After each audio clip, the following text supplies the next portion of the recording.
Nhanh, Việt Nam đã trở thành một đội bóng mạnh trong khu vực.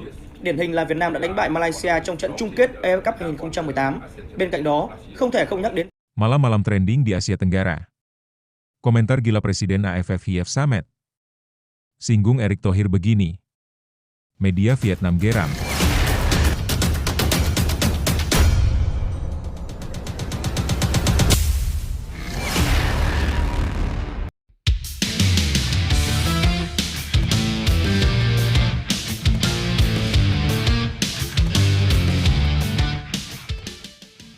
Malam-malam trending di Asia Tenggara. Komentar gila Presiden AFF Hief Samet. Singgung Erick Thohir begini. Media Vietnam geram. Pemain timnas Indonesia sulitkan persiapan Kim Sang SIK jelang hadapi Manchester United. AFF ultimatum Indonesia. Tapi, Mimin minta tolong tonton video ini sampai selesai. Agar tidak ada kesalahpahaman yang terjadi. Dan tak bosan-bosan juga. Tolong like dan share video ini ke media sosial kalian agar semua orang tahu apa yang sedang terjadi.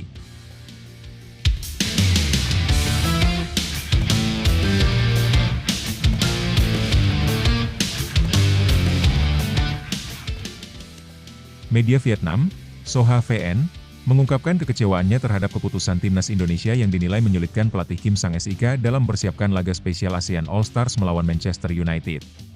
Kim Sang SIK ditunjuk sebagai pelatih tim ASEAN All Stars untuk menghadapi Manchester United dalam pertandingan persahabatan yang dijadwalkan berlangsung di Stadion Nasional Bukit Jalil, Malaysia, pada Rabu malam, 28 Mei 2025. Kim telah memanggil sejumlah pemain dari 10 negara Asia Tenggara, termasuk 2 pemain Indonesia, Ula Romeni dan Jai Itzes. Namun, keduanya kemungkinan besar tidak akan bergabung karena PSSI menjadwalkan pemusatan latihan timnas Indonesia di Bali mulai 26 Mei 2025, hanya 2 hari sebelum laga melawan Manchester United. Karena pertandingan ini tidak masuk kalender resmi FIFA, pemanggilan tidak bersifat wajib. Keputusan ini membuat media Vietnam berang. Mereka menilai hal tersebut menghambat persiapan Kim dalam membentuk skuad terbaiknya untuk menghadapi tim sekelas Manchester United.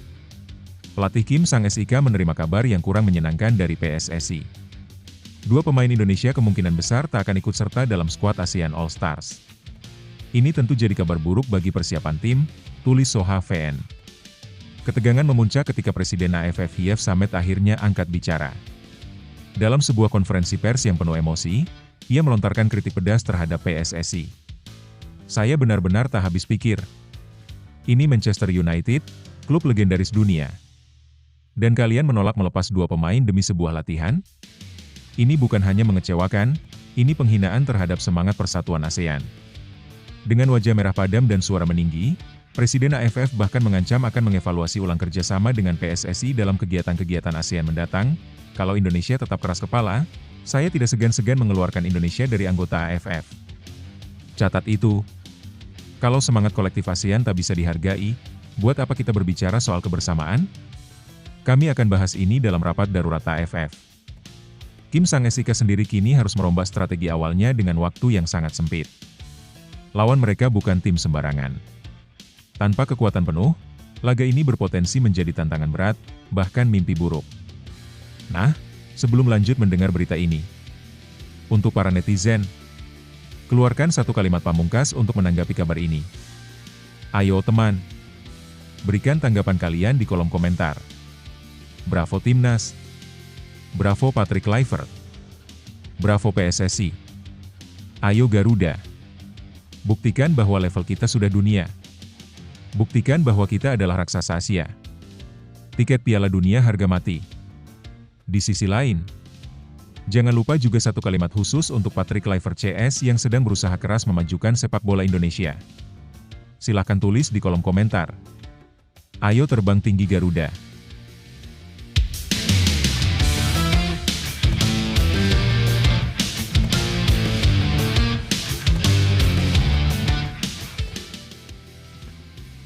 Mari kita lanjut teman-teman. Situasi ini memperlihatkan benturan kepentingan antara agenda nasional dan regional. Di satu sisi, PSSI tentu punya pertimbangan strategis untuk menjaga ritme dan fokus timnas Indonesia menjelang agenda mereka sendiri. Namun di sisi lain, penolakan untuk melepas pemain ke laga ASEAN All Stars versus Manchester United bisa dianggap sebagai bentuk ketidaksensitifan terhadap upaya memperkuat solidaritas kawasan. Keputusan Indonesia memberi sinyal bahwa prioritas mereka sangat nasionalistik, bahkan ketika kesempatan emas datang untuk memperlihatkan kekuatan kolektif Asia Tenggara di panggung internasional. Laga melawan Manchester United bukan sekadar pertandingan hiburan, ia membawa makna simbolik tentang eksistensi ASEAN di mata dunia. Reaksi keras media Vietnam dan ledakan emosi Presiden AFF mencerminkan frustrasi yang cukup dalam. ASEAN selama ini berusaha menampilkan semangat kebersamaan, dan saat salah satu anggotanya dianggap tidak berkontribusi, maka muncul rasa dikhianati. Namun, di luar semua drama, situasi ini juga menunjukkan bahwa koordinasi antar federasi sepak bola ASEAN masih lemah. Harusnya, sejak awal, jadwal internasional seperti ini dikomunikasikan dan dirancang matang agar tidak berbenturan dengan kepentingan domestik. Apakah seharusnya PSSI lebih lentur dalam membaca momentum ini? Mungkin. Tapi harus diakui, ini bukan sepenuhnya soal siapa salah, melainkan soal bagaimana ASEAN mengatur diri lebih baik ke depannya.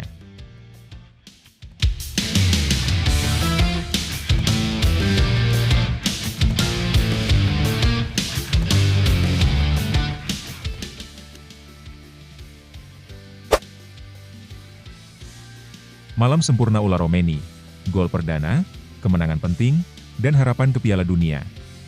Maret 2025 akan selalu jadi bulan spesial bagi Ula Romeni, pemain naturalisasi yang kini menjadi andalan di lini serang timnas Indonesia.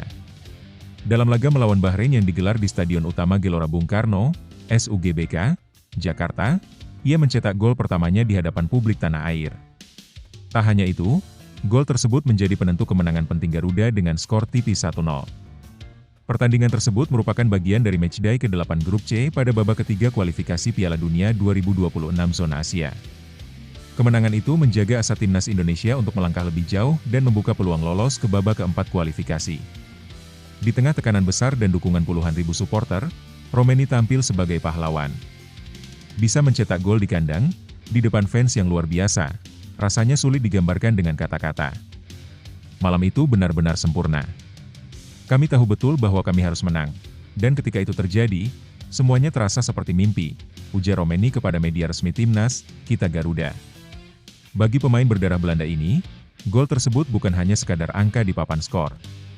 Itu adalah bukti bahwa pilihannya untuk menjadi warga negara Indonesia, WNI, dan membela Merah Putih bukan keputusan yang sia-sia. Dukungan dari fans, sambutan hangat dari rekan setim, serta atmosfer luar biasa SUGBK membuat momen itu menjadi kenangan tak terlupakan. Misi belum selesai, target berikutnya adalah Cina dan Jepang. Meski kemenangan atas Bahrain menjadi suntikan semangat besar, perjuangan timnas Indonesia belum usai. Saat ini, skuad Garuda berada di posisi keempat klasemen sementara Grup C dengan total 9 poin, hasil dari 2 kemenangan, 3 hasil imbang, dan 3 kekalahan. Situasi ini membuat 2 pertandingan sisa menjadi penentu nasib Indonesia. Laga berikutnya adalah melawan Cina pada 5 Juni 2025, kembali di kandang sendiri. 3 poin dari pertandingan ini sangat dibutuhkan, dan Indonesia wajib memaksimalkannya. Setelah itu, tantangan berat menanti saat Garuda akan bertandang ke Jepang untuk menghadapi salah satu raksasa sepak bola Asia pada 10 Juni 2025, di Panasonic Stadium, Osaka. Skenarionya cukup jelas, jika Indonesia mampu mengalahkan Cina dan di sisi lain Bahrain kalah dari Arab Saudi, maka posisi Indonesia di klasemen akan lebih aman. Setidaknya, mereka akan mengunci peringkat ketiga atau keempat, 2 posisi terbawah yang tetap memberikan tiket menuju babak keempat kualifikasi zona Asia. Ula Romeni, simbol harapan baru. Perjalanan Ula Romeni di timnas Indonesia tak hanya soal gol dan kemenangan. Ia adalah simbol transformasi sepak bola nasional, pemain berdarah campuran yang memilih membela Garuda karena panggilan hati. Keteguhannya menghadapi tekanan, semangatnya beradaptasi dengan budaya sepak bola Indonesia, dan performa apiknya di lapangan menjadikannya inspirasi bagi banyak penggemar. Saya tidak takut dengan ekspektasi. Saya tahu keputusan saya untuk menjadi bagian dari timnas Indonesia akan membawa tantangan, tapi juga kebanggaan, kata Romeni dalam wawancara sebelumnya. Kini, semua mata tertuju padanya dan rekan-rekan satu tim. Apakah mereka mampu membawa Indonesia ke sejarah baru dan lolos ke Piala Dunia untuk pertama kalinya? Waktu akan menjawab, tapi satu hal pasti, malam di SUGBK melawan Bahrain adalah awal dari kisah besar yang sedang ditulis. Lebih lanjut, situasi yang sedang dihadapi timnas Indonesia saat ini bisa disebut sebagai titik krusial dalam perjalanan mereka menuju Piala Dunia 2026. Kemenangan atas Bahrain menjadi lebih dari sekadar 3 poin. Itu adalah momentum yang bisa mengangkat moral tim dan memperkuat keyakinan bahwa mereka pantas bersaing di level tertinggi sepak bola Asia. Gol debut Ula Romeni di SUGBK mempertegas dampak positif dari program naturalisasi yang tepat sasaran. Ia bukan hanya sekadar pemain tambahan, tapi pemecah kebuntuan di laga penting. Namun, tantangan ke depan tidak mudah. Melawan Cina di kandang akan menguji konsistensi permainan, sedangkan laga tandang ke Jepang jelas akan menjadi ujian sesungguhnya, baik dari sisi taktik maupun mental. Dengan posisi di klasemen yang masih rawan, skenario terbaik memang masih bergantung pada hasil laga tim lain. Tapi itulah realitas kualifikasi di zona Asia. Keras, tak terduga, dan penuh tekanan. Optimisme tetap perlu dijaga, apalagi melihat perkembangan performa individu dan kekompakan tim sejak ditangani Patrick Kluivert. Kemenangan atas Bahrain memberi bukti bahwa Garuda bisa tampil solid dan efektif dalam pertandingan bertekanan tinggi.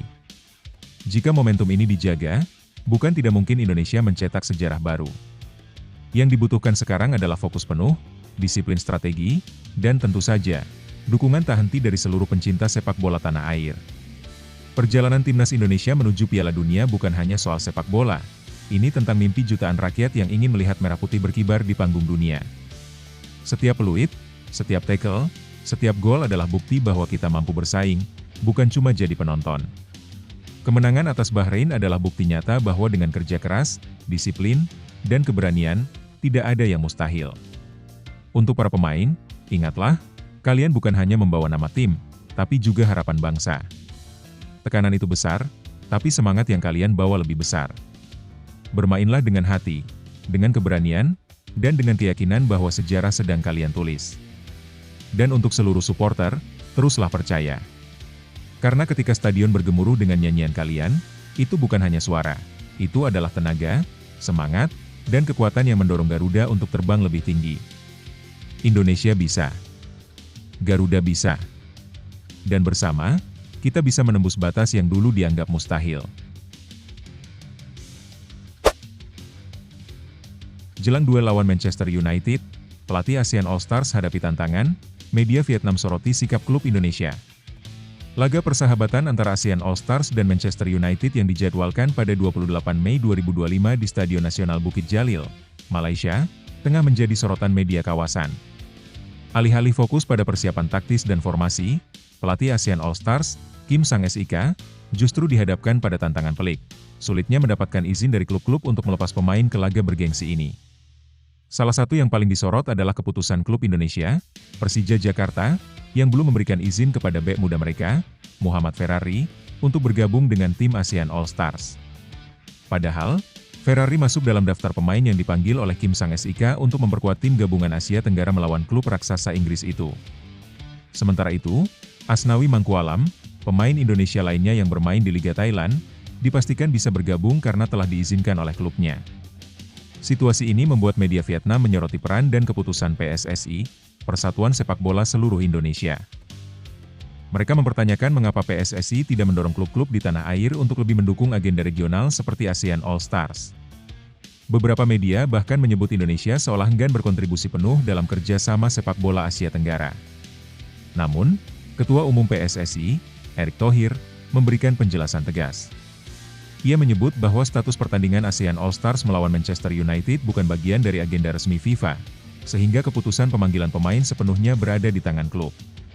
Menurutnya, PSSI tidak bisa memaksa klub untuk melepas pemain, terlebih jika mereka masih dibutuhkan untuk kompetisi domestik. Kalau pertandingan itu tidak ada dalam kalender FIFA, maka klub punya hak penuh untuk mengizinkan atau tidak. Kami tetap menjaga komunikasi dengan pelatih ASEAN All Stars dan tentu dengan pelatih timnas kita, Patrick Kluivert, ujar Erick dalam keterangannya kepada media. Erick juga menegaskan bahwa fokus utama saat ini adalah persiapan tim nasional Indonesia untuk laga penting di kualifikasi Piala Dunia 2026. Timnas akan menghadapi dua laga krusial melawan Tiongkok dan Jepang pada 5 dan 10 Juni. Untuk itu, pemain-pemain terbaik Indonesia lebih dibutuhkan untuk memperkuat skuad Garuda dalam perjuangan lolos ke babak selanjutnya.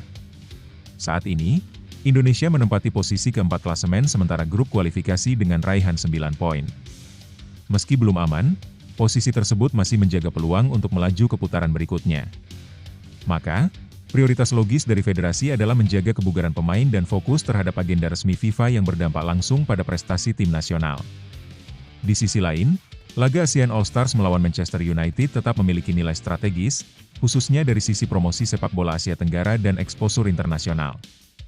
Namun, tanpa dukungan maksimal dari klub-klub anggota ASEAN, pelatih Kim Sang-SIK kemungkinan harus memutar otak lebih keras untuk menyusun skuad kompetitif yang bisa tampil maksimal di hadapan salah satu klub paling populer di dunia. Bagi penggemar sepak bola, laga ini tetap menarik untuk dinantikan. Pertemuan antara tim seleksi Asia Tenggara dan Manchester United tak hanya menjadi hiburan, tetapi juga cerminan sejauh mana perkembangan sepak bola di kawasan ini dalam menantang tim-tim top dunia.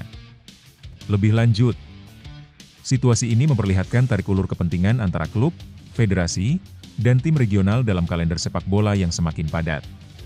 Di satu sisi, keinginan untuk membangun identitas sepak bola Asia Tenggara melalui ASEAN All-Stars adalah langkah positif, apalagi lawan yang dihadapi adalah Manchester United, klub dengan daya tarik global yang luar biasa. Momen seperti ini bisa dimanfaatkan untuk menunjukkan potensi pemain ASEAN di panggung internasional. Namun di sisi lain, keputusan klub-klub seperti Persija untuk mempertahankan pemain mereka juga bisa dipahami.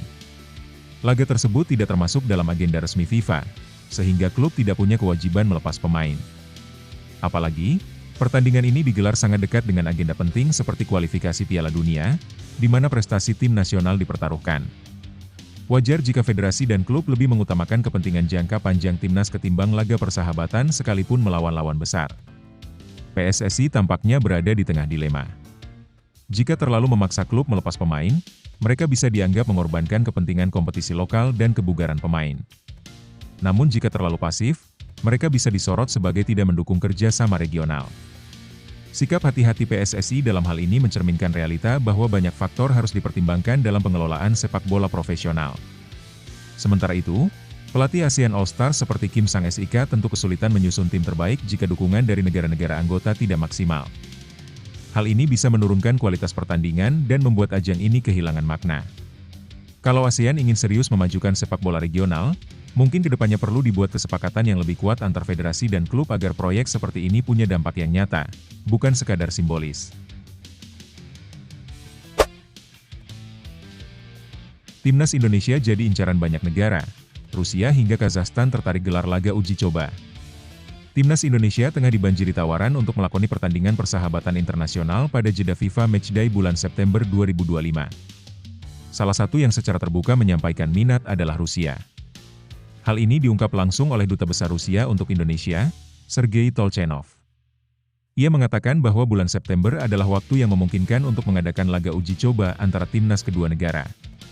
Memang, bulan September adalah periode yang ideal karena tidak bertabrakan dengan jadwal kualifikasi turnamen internasional, kata Tolchenov, dikutip dari RIA Novosti. Saat itu, Indonesia bisa memanfaatkan kesempatan ini untuk menggelar laga persahabatan. Ia juga menyebut bahwa Indonesia masih akan terlibat dalam kualifikasi Piala Dunia 2026 pada bulan Juni, sehingga laga persahabatan baru bisa dilangsungkan setelahnya. Turnamen mini internasional. Tidak hanya sekadar laga uji coba 1 lawan 1, ada rencana lebih besar untuk menyelenggarakan turnamen mini yang melibatkan beberapa negara. Malaysia disebut sebagai salah satu calon peserta yang mungkin diundang, selain Rusia dan Indonesia. Pertandingannya bisa digelar di Rusia maupun di Indonesia. Bahkan ada wacana mengadakan turnamen kecil dengan mengundang beberapa negara, contohnya Malaysia, tambah Tolchenov. Pihak Indonesia dikabarkan merespons positif rencana tersebut dan menyatakan kesediaannya untuk menjadi tuan rumah. Tidak hanya tim senior. Selain tim utama, Rusia juga membuka opsi uji coba untuk 3 kelompok usia dari timnas Indonesia, tim senior, U21, dan U17. Dari ketiga kelompok itu, laga antara timnas U17 dari kedua negara dinilai paling memungkinkan untuk terrealisasi dalam waktu dekat. Saat ini, timnas U17 Indonesia tengah dibina oleh pelatih Nova Arianto dan laga uji coba melawan Rusia bisa menjadi bagian dari persiapan menuju Piala Dunia U17 2025. Lawan tambahan, Uzbekistan dan Kazakhstan. Sementara itu, akun media sosial VC of Rusia juga mengabarkan bahwa Indonesia berencana menggelar laga persahabatan lainnya melawan Uzbekistan dan Kazakhstan pada periode yang sama. Dengan banyaknya minat dari negara-negara lain, bulan September 2025 berpotensi menjadi momen penting bagi timnas Indonesia dalam meningkatkan jam terbang dan memperkuat persiapan menghadapi berbagai ajang internasional.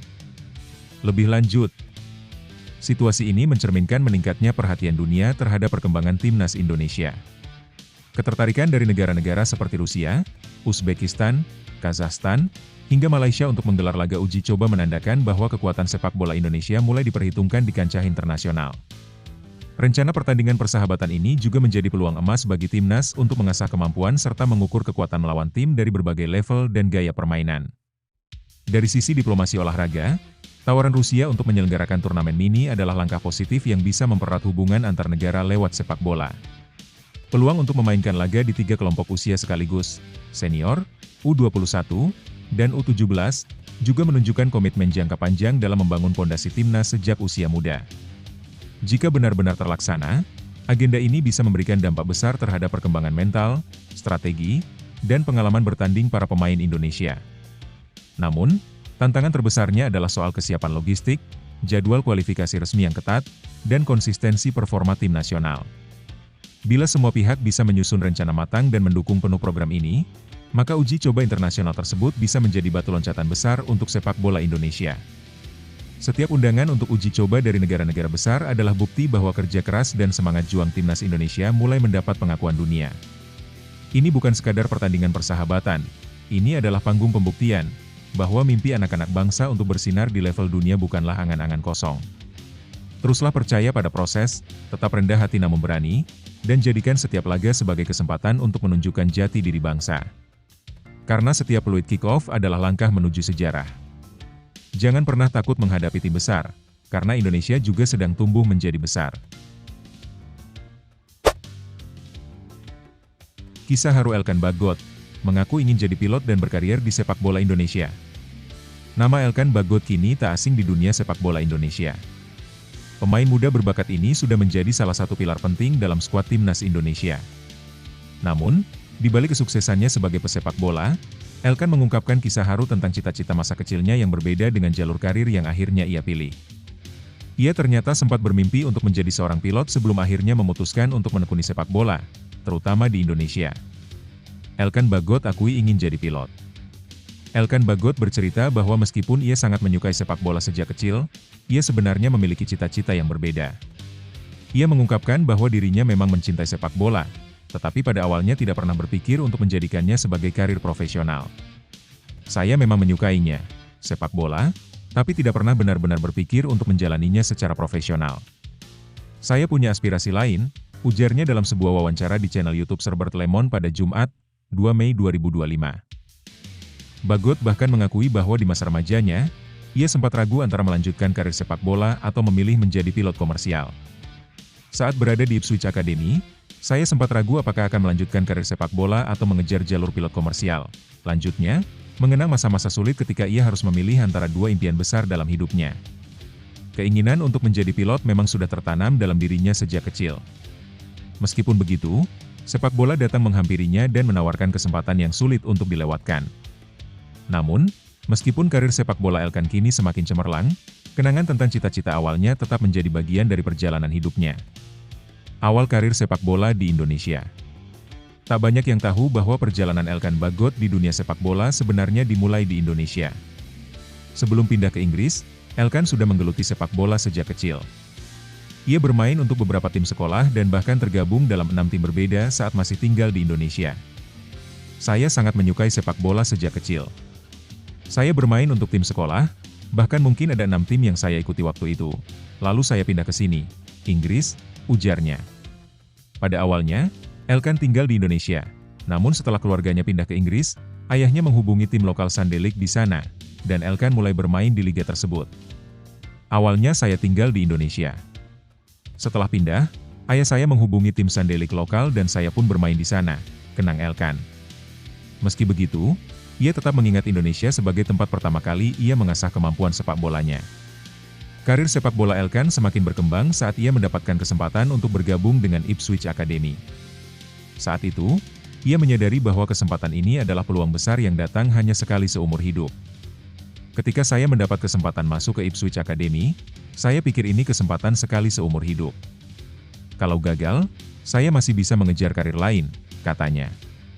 Namun, berkat kerja keras dan ketekunannya, Elkan berhasil menembus akademi tersebut dan terus berkembang menjadi pesepak bola yang dikenal luas. Karir sepak bola yang terus berkembang. Setelah menimba ilmu di Ipswich Academy, karir Elkan Bagot pun semakin menanjak. Ia kini bermain untuk tim Ipswich Town, meskipun saat ini sedang menjalani masa pinjaman di Blackpool.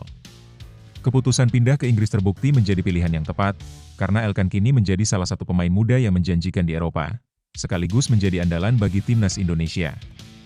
Di level internasional, Elkan Bagot sudah mencatatkan 22 caps dan mencetak 2 gol untuk timnas Indonesia. Meskipun usianya masih muda, ia telah membuktikan kualitasnya sebagai bek tengah yang kokoh dan handal. Postur tubuh jangkungnya juga memberikan keuntungan tersendiri di lini belakang, baik saat bertahan maupun saat menyerang bola udara. Namun, meski karirnya di dunia sepak bola semakin bersinar, Elkan belum lama ini mengungkapkan bahwa ia sudah cukup lama tidak memperkuat timnas Indonesia. Ia terakhir kali bermain untuk Garuda pada Januari 2024. Walaupun begitu, Elkan tetap bertekad untuk terus bekerja keras dan memberikan yang terbaik, baik untuk klub maupun timnas Indonesia. Perjalanan karir Elkan Bagot adalah bukti bahwa kadang-kadang hidup membawa kita ke jalan yang tidak terduga. Meski awalnya ia memiliki cita-cita menjadi seorang pilot, kecintaannya terhadap sepak bola membuatnya memilih jalur yang berbeda. Kini, ia menjadi salah satu talenta terbaik Indonesia yang berhasil menembus kompetisi sepak bola Eropa. Walau tak melupakan mimpinya menjadi pilot, Elkan terus berfokus pada karir sepak bolanya yang menjanjikan, memberikan inspirasi bagi generasi muda Indonesia untuk mengikuti jejaknya dalam meraih impian. Lebih lanjut, Elkan Bagot adalah contoh nyata bahwa perjalanan hidup seseorang bisa penuh dengan perubahan arah yang tak terduga. Meskipun ia awalnya memiliki impian menjadi seorang pilot, kecintaannya pada sepak bola akhirnya membawa dia ke dunia yang sangat berbeda.